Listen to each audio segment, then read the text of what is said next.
Hey church, I hope you're doing well. I'm Kelly Carlson, and today we are in Proverbs 17. So I want to start with a quote from Eleanor Roosevelt. She said, "A woman is like a tea bag. You can't tell how strong she is until you put her in hot water."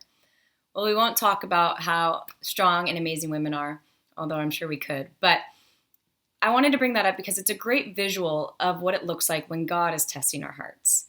That we are little tea bags in hot water, and it reveals to us what is going on. Verse 3, it says, "The crucible is for silver and the furnace is for gold, but the Lord tests hearts." So we're in this crucible, this furnace called life that brings adversity, that brings conflict, that brings suffering, and God uses it to test our hearts. I think He uses it to reveal to us what is in our hearts so He can purify us. He removes the dross and He wants to purify us through these adversities.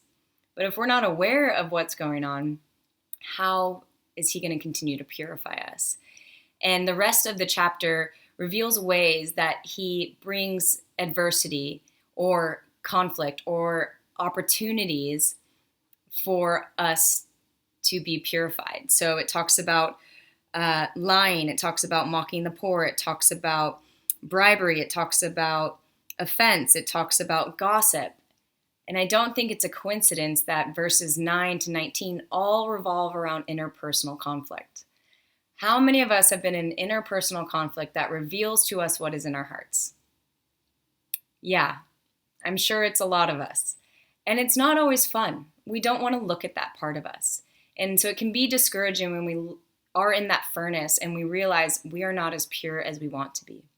And that can be discouraging. But the beautiful thing is that God is saying, no, I want to work with you. I want to see you purified. I want you to go through my ways of dealing with conflict, my ways of dealing with offense, my ways of not gossiping or lying. There's a quote, or there's a saying that Joseph and I have been repeating to each other lately, and it has to do with when there's adversity or when there's a frustration or things aren't going the way you want, whatever it may be. The phrase is, "This is not an obstacle, it's an invitation." And the obstacles in our lives can frustrate us, can cause us to get angry or bitter or unforgiving or offended or lead to gossip or lying, whatever it may be. The obstacle is not the true obstacle. The obstacle is in our hearts and how we deal with these things.